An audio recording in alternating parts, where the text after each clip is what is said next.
Jadi sedunia diajak. Alhamdulillah. Untuk apa? Untuk mendoakan almarhum Al Habib Yahya bin Husain bin Alwi Al-Kaf.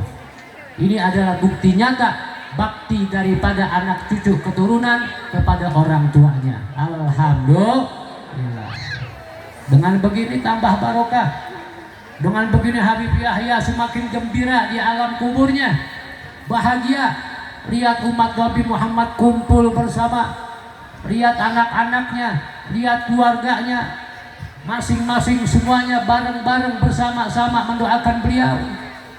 Sebab yang namanya keturunan ada 4 macam. Nah, ini perlu kita waspadai. Ada keturunan yang berbakti kepada orang tua baik di masa hidup maupun setelah meninggal dunia. Ini yang paling bagus. Orang tuanya ada, mereka berbakti, mereka nurut sama orang tua, berakhlak sama orang tua, patuh sama orang tua, tidak bicara kasar kepada orang tua. Itulah anak-anak yang betul-betul berbakti kepada orang tuanya.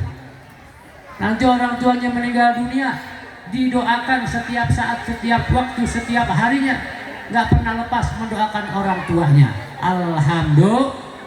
Semoga kita semua punya keturunan yang seperti demikian. Amin ya Rabbal. Yang berbakti kepada kita semasa kita hidup maupun setelah kita meninggal dunia.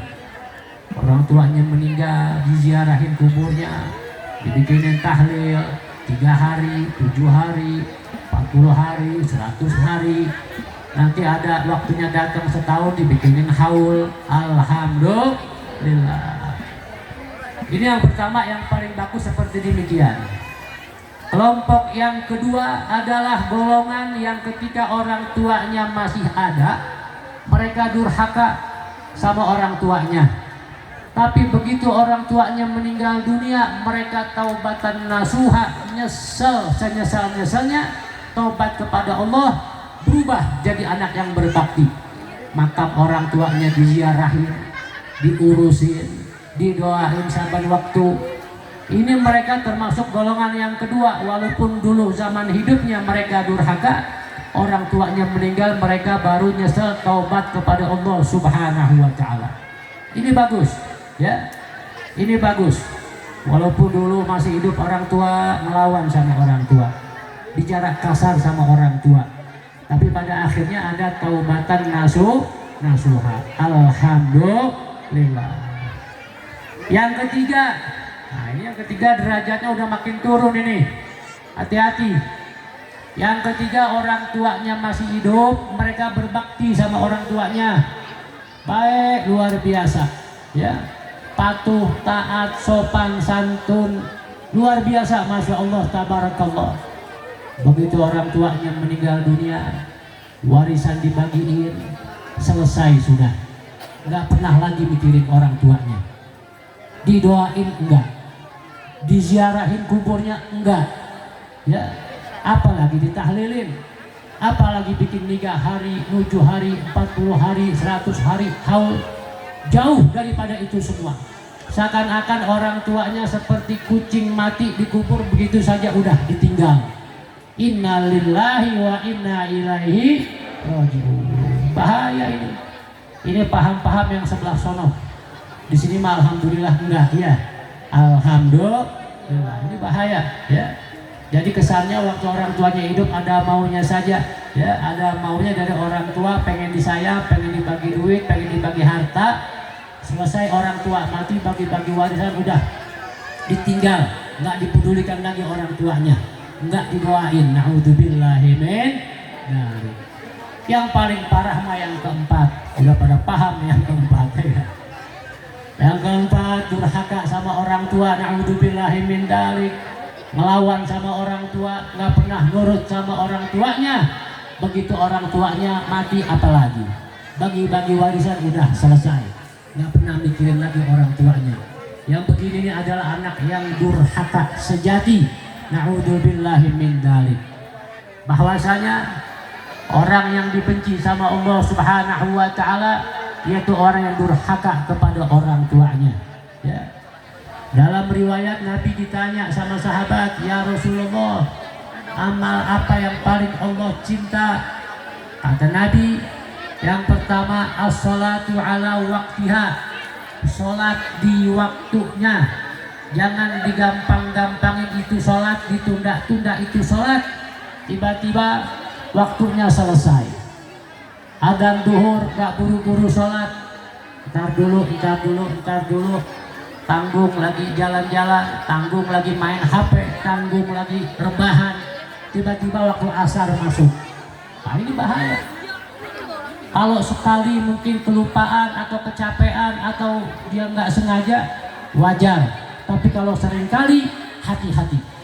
Melalaikan sholat walaupun nantinya dikodok, walaupun tetap dibayar itu sholat yang ketinggalan, tapi tetap harus hati-hati. Allah berfirman, wailul lil musallin alladzina hum an sholatihim sahun. Nah ini nih sahun, ini orang-orang yang suka melalaikan sholat sehingga waktunya habis, waktu sholatnya selesai, walaupun tetap dikodok itu sholatnya. Bahaya. Jadi amal yang paling Allah cinta yaitu sholat tepat pada waktunya. Apalagi di awal waktu, begitu adzan tiba, urusan yang bisa tinggalkan dulu, buru-buru sholat.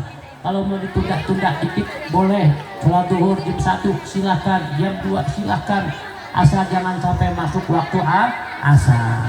Begitupun sholat-sholat yang lainnya. Itu yang pertama. Yang kedua adalah birrul walidain. Nah ini, setelah sholat urusan kita kepada Allah Subhanahu wa ta'ala, hablum minallah, as-salatu mi'rajul mu'min. Sholat kata Nabi merupakan mi'rajnya seorang mukmin. Ya, jadi Nabi mi'raj, bertemu langsung kepada Allah Subhanahu wa ta'ala, hal yang sangat mulia. Nabi komunikasi langsung, ngobrol langsung kepada Allah Subhanahu wa ta'ala.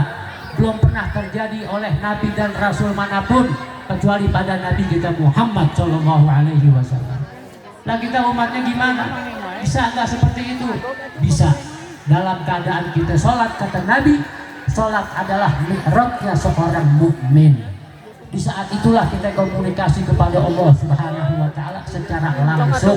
Apa yang kita baca itu langsung didengar, disambut oleh Allah dan dijawab oleh Allah Subhanahu wa ta'ala. Hanya kita tidak mendengar sambutan dan jawaban dari Allah Subhanahu wa ta'ala. Makanya sholat disuruh apa? Khusyuk. Karena khusyuk adalah merupakan fokus kita, konsentrasi kita kepada Allah Subhanahu wa ta'ala. Jangan kepada Allah kita ke kelurahan aja, betul gak? Ngurus KTP, ngurus BPJS, ngurus segala macam surat-surat penting, diajak ngobrol sama petugas, kira-kira konsen apa enggak? Konsen, fokus. Kalau nggak fokus, salah-salah nanti nggak paham, ribet urusannya. Apalagi sama Allah Subhanahu wa ta'ala. Ketika sholat maka fokuslah, sebab yang namanya sholat diberikan pahala sesuai khusyuknya kita. Kalau dalam sholat khusyuknya kita 70%, ya pahala 70%. Kalau sholat khusyuk cuma 60%, ya pahala cuma 60%. Ya. Jadi itu yang pertama. Yang kedua, birrul walidain, harus berbakti kepada orang tua kita. Hablum minan nas. Nah, hablum minan nas yang paling penting adalah hubungan kita kepada kedua orang tua kita. Makanya tadi kita sebutkan dalam Al-Quran juga Allah menyatakan, wa qada rabbuka alla ta'budu illa iyyahu wa bil walidaini ihsana. Ya, Allah mewajibkan kita selalu beribadah kepada Allah Subhanahu wa ta'ala. Sampai kapan kita ibadah? Wa'bud rabbaka hatta ya'tiyakal yaqin. Ibadahlah kalian kepada Allah Subhanahu wa ta'ala sampai ajal menjemput kalian. Enggak ada batasnya. Dan ibadah bukan sebatas sholat, puasa, zakat, sedekah, bukan. Bahkan kita ngobrol sesama manusia dengan kalimat yang lemah, lembut, ini jadi ibadah. Kita senyum kepada sesama muslim muslimah jadi ibadah. Tabassumuka fi wajhi akhika sedekah.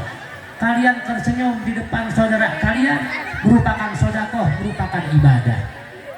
Yang namanya ibadah segala macam urusan, perbuatan, perkataan yang baik yang diajarin sama Nabi kita jalanin, itu semua adalah ibadah, mendapatkan pahala dari Allah Subhanahu wa ta'ala.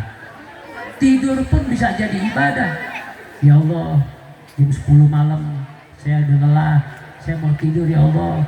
Dengan niat apa? Biar badan saya sehat lagi, hilang capek-capek saya, biar bisa bangun sholat subuhnya enggak telat, biar besok bisa aktivitas lagi cari nafkah buat keluarga, biar bisa jadi ibu rumah tangga yang baik lagi, sehat afiat ya.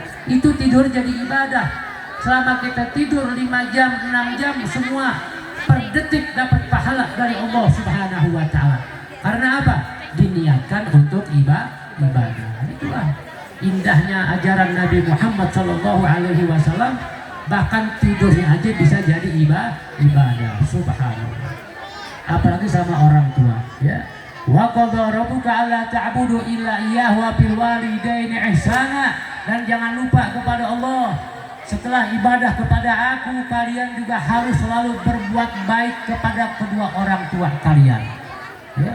Yang laki, yang perempuan, bapak kita, ibu kita, semua harus kita berbuat baik kepada mereka semua. Dan yang ketiga kata Nabi yang paling dicinta sama Allah, wal jihadu fi sabilillah, jihad di jalan Allah Subhanahu wa Ta'ala. Nah, dari sini bisa ditarik kesimpulan. Ulama menyimpulkan ya, pertama urusan sholat dulu tadi. Orang kalau lagi sholat, terutama sholat wajib, nggak boleh dibatalin sembarangan. Walaupun dipanggil sama presiden lagi, walaupun dipanggil sama kiai, sama habib, sama orang tua kita sekalipun, kalau lagi sholat wajib jangan ditinggalin itu sholat, terusin sholatnya. Sunnah dipercepat ya.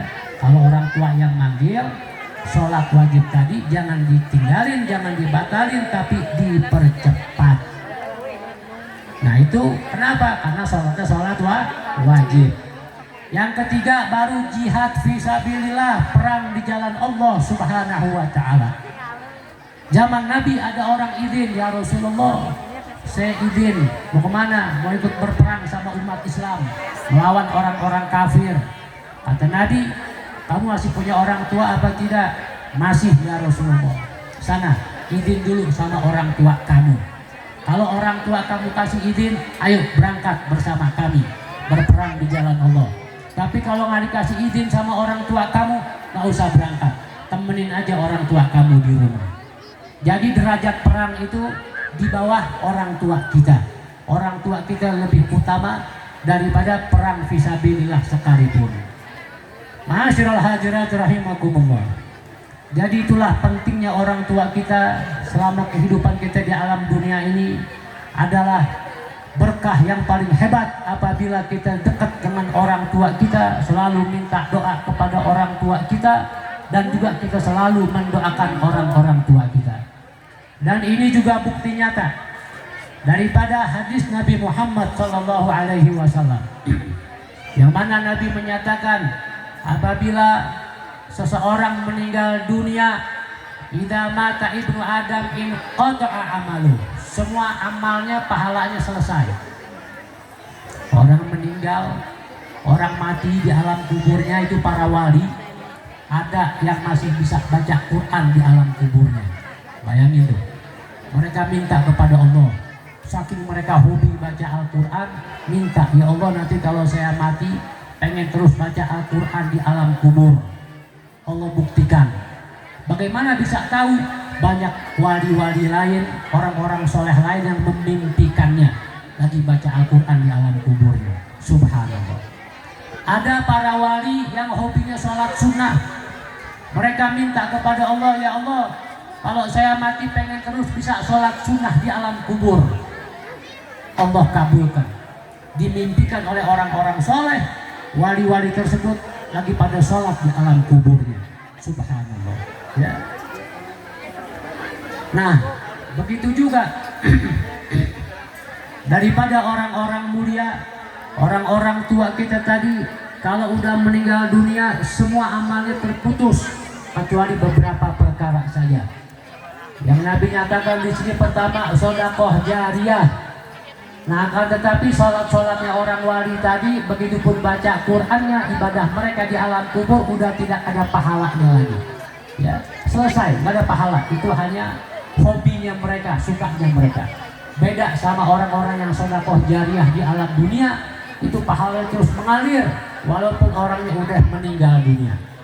Begitupun yang kedua, waladin sholihin yad'u lahu, anak-anak soleh, keturunan yang soleh dan solehah yang selalu mendoakan orang-orang tuanya yang telah meninggal dunia.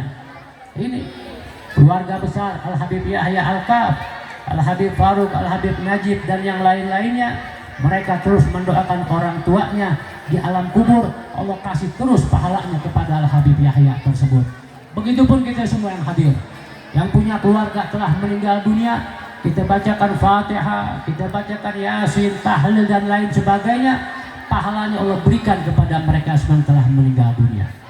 Dan yang ketiga, yang terakhir, yaitu ilmin yuntafa'u bih, ilmu yang bermanfaat. Bagaimana kita lihat dakwah daripada Al-Habib Yahya Al-Kaf, mengumpulkan umat Islam. Dia berdakwah, membuka majlis Al-Kafiyah di jalan Allah Subhanahu wa Ta'ala, sampai mengumpulkan orang setiap tahunnya seramai ini. Bahkan tadi malam jauh lebih ramai lagi. Alhamdulillah, ini merupakan ilmu yang bermanfaat. Selagi acara ini dijalankan setiap tahunnya, selagi majlis Al-Kafiyah berdiri, maka selama itu juga pahala mengalir kepada Habib Yahya Al-Kaf. Alhamdulillah. Mudah-mudahan Allah Subhanahu wa Ta'ala juga memberikan kepada kita semua amal jariah yang bisa menolong kita nanti di alam kubur kita. Allah anugerahkan kepada kita semua keturunan yang soleh dan soleha yang terus mendoakan kita sampai hari kiamat nanti. Allah Subhanahu wa Ta'ala memberikan kepada kita ilmu yang manfaat untuk umat Islam, sehingga dengan itu bisa memberikan kita pahala di alam kubur nanti sampai hari kiamat. Amin ya rabbal ya Rabbi bil Mustafa balligh maqasidana waghfir lana ma madha ya wasi'al karami ya Allah biha ya Allah biha ya Allah bihusnil ya Allah